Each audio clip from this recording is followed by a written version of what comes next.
Yellow Dot is a safety initiative designed to place important medical information in the hands of first responders at the scene of an accident or other medical emergency.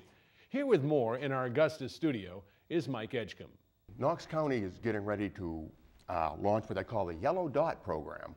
And can you tell us what that program is?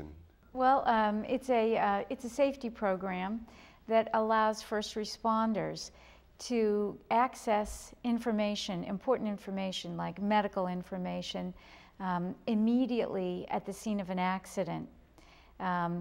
Lieutenant Guerrette can tell a little bit about how the program is set up with the yellow sleeve in the glove compartment and the yellow dot at the back windshield. Basically what we do is we'll have the yellow sleeve will contain all of your vital information, medical background, prescriptions, doctor information, what hospital you prefer, and really important is the next of kin information or their personal contact information.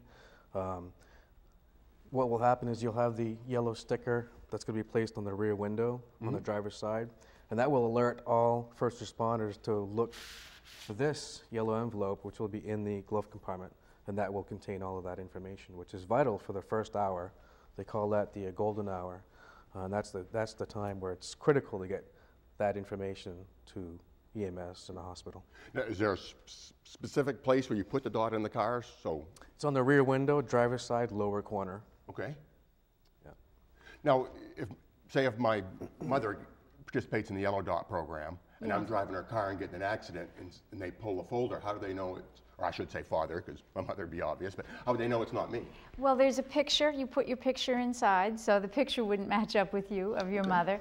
But if you drive your mother's car quite a bit, you can put your information in it too. It doesn't have to be just one person, so sure. It can be for your children. Any occupants of the car. And our firm became interested in this. I'm a registered nurse as well as a lawyer, and so we know from talking to the sheriff's department and from local fire and police that what happens in these terrible accidents, and we've got over 900 in Maine really serious accidents every year. People are unconscious, and they might be diabetic, or they might have a stent in their heart, or they might be on blood thinners. Right. And so, first responders need to know this before they start giving them medications, before they start doing things to them that might interact with a medical situation they already have. Right. And I'm going to assume there's going to be a concerted effort by the Knox County Sheriff's Department and Briggs and Wholey to talk to the fire departments and first responders so that they know what the dot means? We have 5 locations. April 27th is the big kickoff. And thanks to the Sheriff's Department and the police in Knox County and the first responders, we're going to be at locations with first responders in Warren at the fire department, in Union at the fire department. Lowe's in Thomaston has allowed us to, that's a great location in Thomaston, the Rockland City Hall and the Camden First Aid. Yeah. And you'll get the word out locally, and people can go to those locations and pick up their dots and their envelopes. Yes, this is going to be in conjunction with our drug take-back program. That's the same day.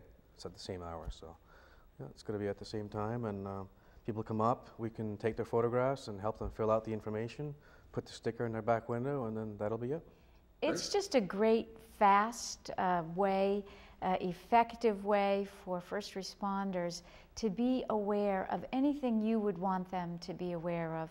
Even if you don't have any bad medical conditions, even if you don't have an allergy to a medication, that's important too. Sure. If my daughter is driving and she's in a bad accident, I'd like them to know no allergies, no medical conditions. Do what you have to do, no holds barred. Great. And I'd like the Sheriff's Department and the police and the first responders to know that info. Sure. Well, Alison, thanks so much for coming in. Lieutenant Guerrette, thanks so much for coming in. We'll look forward to seeing the launch in Knox County and hopefully throughout